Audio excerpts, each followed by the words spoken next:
What is up, guys? Welcome in. It is Recruit Reaction, and we are live on Saturday night. Some might say we are Saturday Night Live, but we are live on a Saturday night to celebrate a commitment. A big one for Notre Dame. You guys see it there, right there at the bottom of the screen. Javian Osborne commits to Notre Dame, a 4-star commitment for Notre Dame, who is absolutely on fire.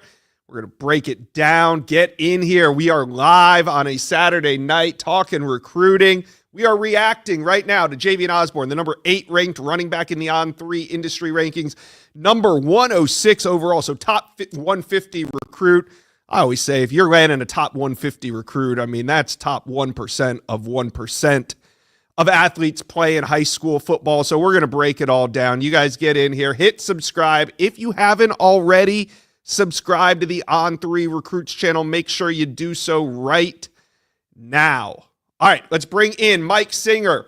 We're going to talk about Notre Dame's 14th commitment of the 2026 cycle. Mike, how is Notre Dame able? I mean, it was another big battle. How are they able to beat Michigan on Javian Osborne? It's really interesting, Josh, because Notre Dame offered him a year ago for their big pot of gold recruiting initiative, and he went about a year without visiting campus. We always knew like Javian Osborne was a Notre Dame kid, someone who fit the program, but without getting him on campus, it's like how good can you feel about that? So he gets to Notre Dame in March, loved it. The Irish moved to the pole position of his recruitment at that point. And then when he set up a visit to get back to campus the next month, it was like, all right, narrowed it down to Notre Dame and Michigan. The Fighting Irish prediction started rolling in, and it was just kind of a matter of time before he would announce that commitment. I mean, the life after football opportunities, the relationship with the coaching staff, relationship with other commits on the Notre Dame board in the 26th cycle, just some of the things that were important for Javian Osborne to pick in the Irish. So what type of player Notre Dame fans are pouring into this live right now? Gotta love it. We're going to take some callers too, Mike, in a minute. But first, tell Notre Dame fans what type of running back and fit is Javian Osborne in this Notre Dame offense? Man, he's an exciting one. He wears the number 26. We asked him yesterday, is that off Saquon Barkley? Because when you watch him, it's like, man, like he kind of has that bowling ball type vibe to him where he's not the tallest guy, but like the tree trunks for legs. Like that's Javian Osborne. He doesn't wear it from Saquon, but there's the similarities there, like just in terms of like the style of running back. He's an all-purpose guy. He can do it all. Highly productive at the high school level. He's been starring at Forney High School since he was a freshman in high school. He ran for 900 yards that season, had over 2,000 as a sophomore, and helping lead his team to a state semifinal appearance, and then had a really strong junior season as well. So over 4,000 career rushing yards. He pass blocks. He's good in the catching game as a running back, and again, highly productive. Can make you miss in a phone booth. Javian Osborne's a fantastic back. I think Notre Dame's getting a really good one. And Jaywan Cider, Notre Dame's running backs coach, is looking to take a second running back in this class as well. And Notre Dame, I think at the end of this, is going to have 2 of the best backs in the country committed in this class. And we're going to get to that. We are going to get to that. And as I said, we're going to take callers. And the first caller we got's a good one. It's Steve Wiltfong. Steve Wiltfong, can we get Steve on here? Let's see if this works. Checking in with the great Steve Wiltfong. Steve, how you feeling about Notre Dame recruiting right about now? Well, obviously they're ripping and roaring. Normally I'd be co-hosting this show with you, but excited to be on via the line here. Notre Dame, top 4 recruiting class right now. When you think about the foundation of a Notre Dame football team that played for the national championship, great offensive line play, depth at the position. They're bringing in one of the best offensive line recruiting classes in the country, headlined by Tyler Merrill and Greg Patrick. You talk about a defensive line that is very disruptive. They have 2 of the best in the country, Rodney Dunham and Ebenezer Ewatati committed. And then a run game behind that massive offensive line. Notre Dame bringing back maybe the top running back in the land, Jeremiah Love, their deep Jadarian Price, Aeneas Williams. Javian Osborne meets the standard in that running back room. Big pickup for the Irish. And let's not forget Aiden Pouncey, who also committed recently, a versatile defensive back for Notre Dame that can play a lot of positions in the secondary. Notre Dame had one of the best defensive backfields in the country that helped them get to the national title game. So they are maintaining the foundation, the identity of this football team here in this 2026 recruiting class. Javian Osborne, the latest to join the fold. And I talked to him about his commitment. Why did you pick Notre Dame? Because they were kind of late to the front runner position, right? Michigan, Texas was a major contender. Miami was in there. We took a couple visits to Notre Dame this spring, and walking around on campus, he felt like he was around a lot of the students. He's connected with students, students in the business programs. Just that he said in college for a purpose, for a reason, and so he wants to be in that culture, that environment in South Bend, not just as a football player, not in just a like-minded locker room, but around like-minded students, guys that he said are going places in this world, guys that are going to make a difference. That's what he wants for himself. That's ultimately why Notre Dame won out here for Javian Osborne. All right. Well, Steve, we appreciate you checking in. Some great intel in between mint juleps on Derby Day. We appreciate you dropping by. I know you got one waiting for you offset there. Yeah, Trey's mixing them as we speak. All right, Steve, appreciate you. Have a good one. We'll talk to you on Monday on the Wiltfong Whip Around. Take care, y'all. Yeah. Mike, you kind of hit on it before we went to the great Steve Wiltfong, but what has Jaywan Cider brought to this team already just in the couple months that he's been there? Just relentless. I mean, could on a Saturday after going coast to coast, just kick his feet up, spend some time with his family. Yeah, absolutely. You know what he did earlier today? Had a home visit with Messiah Mickens, who at the end of March put out, I'm sticking with Penn State, and Cider is like, all right, that's okay. I still want to go visit with you. Of course, Mickens was committed to Cider when Cider was at his post with the Nittany Lions. Like, the guy is relentless. I love that, Steve. You called him the great. I call him the GOAT. He certainly fits both. But like, Steve made a great point that you go read articles from like March, January when Osborne's putting out, like December or January, when Osborne's putting out a top 10. Did Notre Dame make the list? Yes. Was Notre Dame a school you were talking about as a huge contender? No. Like, just go read old articles, go scroll through tweets, like home visit with this school, or this school's coming by, or these are the programs to watch. Notre Dame was very much on the outside looking in. Josh, on our Blue and Gold YouTube channel and on our, of course, our website, blueandgold.com, we talk about this a lot, the power of Notre Dame. If you visit Notre Dame, it can just click for you. Aiden Pouncey is another great example that Steve mentioned.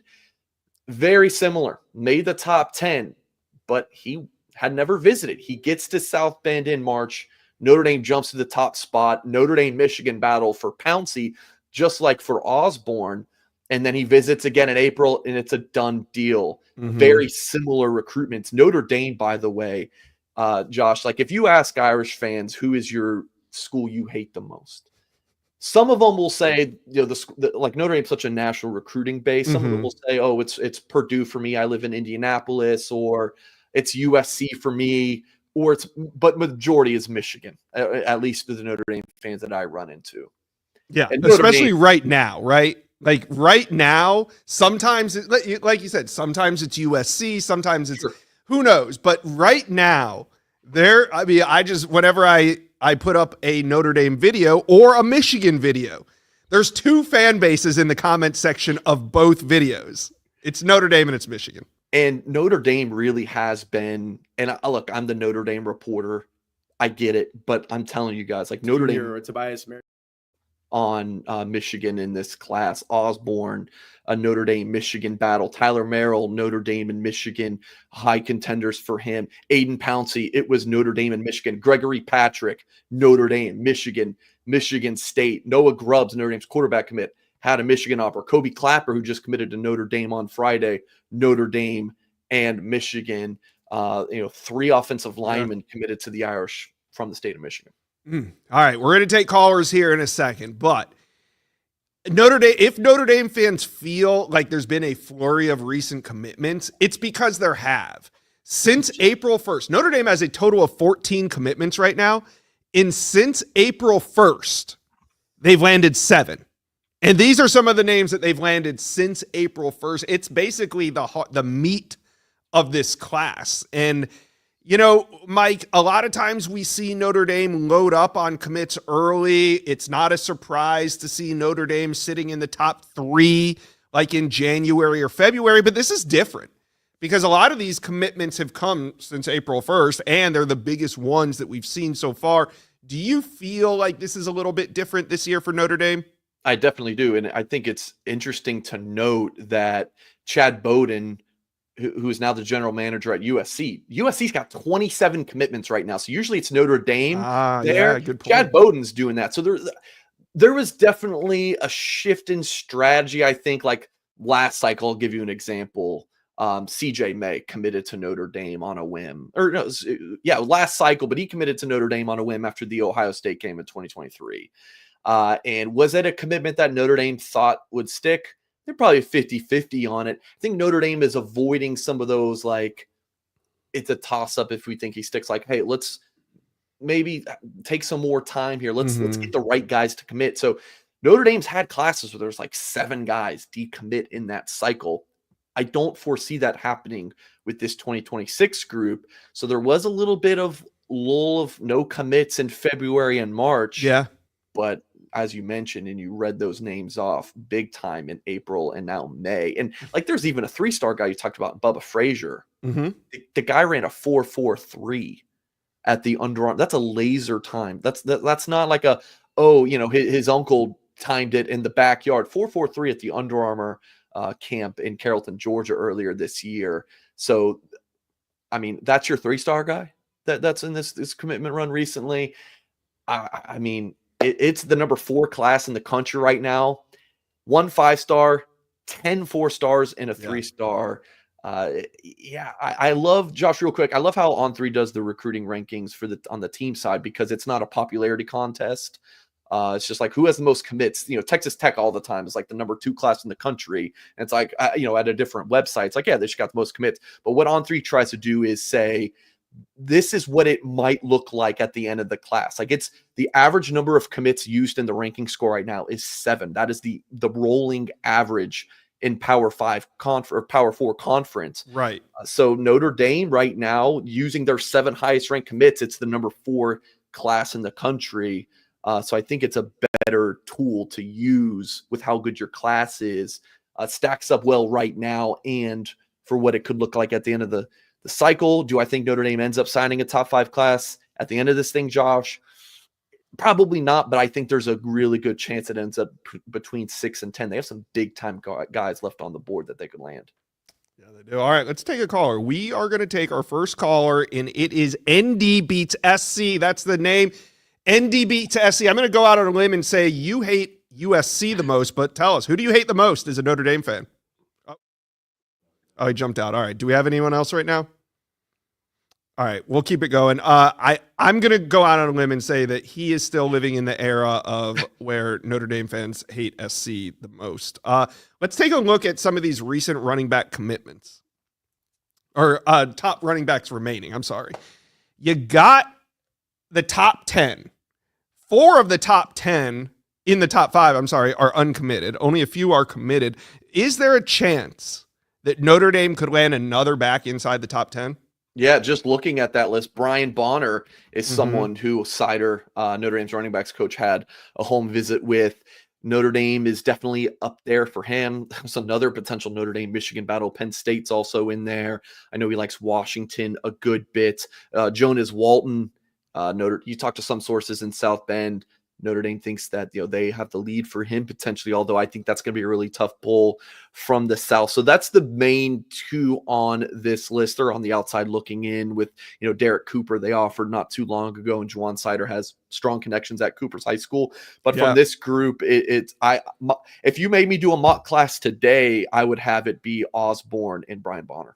Okay, yeah. I mean, maybe if Cider had been there for maybe a year, I Sure. would say, yeah, Derek Cooper's in play. But I think maybe too short of a relationship there Right. to go into South Florida and do what Jaywan Cider does. But I fully expect Jaywan Cider in his time at Notre Dame to go into South Florida and land one of those studs.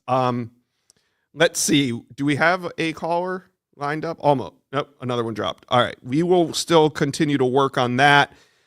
It's the spring of out period as well right now. And like you said, the coaches are not just sitting back and saying, hey, we've filled up half the class since April 1st. We're going to take a little vacation in the spring. No, they're out on the trail. Where are the Notre Dame coaches? Everywhere. I mean, seriously, like it's something you love about Notre Dame, and I've covered so many schools in what 12 years in this business, and like the national recruiting base, it's so key. And one thing that's interesting, Josh, in covering the Fighting Irish is that it can be cyclical for like what states are super important for Notre Dame. Look, Ohio, California, like New Jersey, there's some states that's like, all right, Notre Dame's always going to be recruiting there. But North Carolina and Texas have really emerged as like crucial states. Like one article you're going to find at blueandgold.com tomorrow is who's next 5 commitment candidates for the Fighting Irish. 4 of the 5 being Texas guys. Just a really important state. And then you look at the top of Notre Dame's class with Rodney Dunham and Ebenezer Uatade, North Carolina pass rushers. And then you look in that state at Kene Boko, a big-time North Carolina offensive tackle. Nick Reddish may or may not be on that Who's Next article. That's a defensive back from Charlotte. So these are some of these guys we're talking about Notre Dame has had visits with. Looking at the defensive backs, Javon Codlin, a defensive analyst, and defensive backs coach Mike Mickens had home visits with Nick Reddish and Joey O'Brien. That's 2 guys I have predicted to Notre Dame. Cider was at Javian Osborne's town this week. Mm-hmm. Also talked about Brian Bonner, had that home visit. Messiah Mickens, the Penn State running back commit. Gino Gaduli, Notre Dame's quarterbacks coach, has been a lot in the South to start or this week, looking at prospects down there in the 2027 class. Notre Dame has their 26 commitment lined up, but looking at who could be available in that 2027 class. You saw the number 1 quarterback in the 27 cycle, and then there's a bunch of other guys that he was looking at. So just some of the things there. And then, yeah, just real quick, Mike Brown saw a couple huge pass catcher targets for Notre Dame in the Lone Star State. So, yeah, definitely getting after it on the trail. All right. I think you downplayed it a little bit. I want to wrap it up talking about Messiah Mickens because this is a really interesting one. If I recall correctly, Jaywan Cider was the primary recruiter when Mickens committed to Penn State. Now, you just said he's doing in-home visits with Mickens and going to see him. I mean, this would be a massive flip in the relationship goes back to, his Penn State days. There's definitely no friendly handshake there with James Franklin saying, yeah, if I leave, I won't come back for my guys. But is Cider going to come back for his guy? Oh, yeah, absolutely. And like Notre Dame even offered an offensive lineman, Grayson McHugh, who I believe like Cider probably said, hey, guys, we need another offensive tackle. Like this was a huge target for us at Penn State. I do believe that. So it was interesting. I mentioned this earlier, like, so as soon as Cider got hired by Notre Dame, it's like, all right, I'm going after Messiah Mickens, this 4-star from Harrisburg, PA. And he set up a spring visit. He had an official visit locked in, but then Mickens goes to Penn State for a trip, shuts down his recruitment, does a whole interview with Blue White Illustrated on 3, talks about his reasoning. And I was like, I wrote at Blue and Gold, like, all right, it's shut down, but the door might be cracked. The home visit happens. I'm sure if you're Messiah Mickens, like this is a guy you've known for years. Like maybe Mickens still is locked in with Penn State, but I mean, you just had the guy in your home. You tweeted about it, so that relationship is very deep, Josh. Like Messiah Mickens and Jaywan Cider are very tight. So I still think Brian Bonner is more likely than Messiah Mickens, but would they take 3? I don't think so. You don't think not in this cycle? No, I don't think so. I mean, yeah, you don't see 3 running back classes very often. I don't think Notre Dame would do that. All right. Well, we are looking at a top 5 class. Notre Dame lands Javian Osborne, sitting at number 4 in the industry rankings. And boy, if you look at this, I mean, yeah, USC is really hot. LSU is just holding on to what they can there at number 2. Yeah. Ohio State in there at number 3. A&M doing what they do at number 5. Alabama, Oregon, Clemson, Penn State, Miami. You know, the team that could rocket up these rankings is Georgia. Yep. Because on Monday, we got number 1 quarterback Jared Curtis coming off the board. It's either going to be Oregon or Georgia. Then Jackson Cantwell not far behind him. All right. We have a caller. Let's bring him on. No, we don't. I am just kidding. We lost another one. All right, Mike, listen, we had a great time reacting to the Javian Osborne commitment. Appreciate you for coming on. That's not you. Where's Mike? But Mike, we appreciate you for coming on. We're going to be talking Notre Dame recruiting a lot on this channel. I don't think the Irish are going anywhere with 14 total commitments. How many can they take in this class? I mean, there's so much to be determined with like the whole look, when the house settlement thing gets figured out, I'm gonna have to go to ChatGPT and I'm like, explain all of this to me like I'm 5 years old, because yeah, that's not my area of expertise. But I think there's a part of that there that could impact, you know, how many take in this class. But I would still guess like 25 to 27, 28, somewhere in that range. We should know more after these summer OVs. Yeah, plenty of room to add more to the top 5 class currently held by Notre Dame. Mike, appreciate you stopping by today on a Saturday night. Of course. Anytime, Josh. All right. Thank you, guys. And like I said, Javian Osborne, 5'9", 195 pounds, commits to Notre Dame.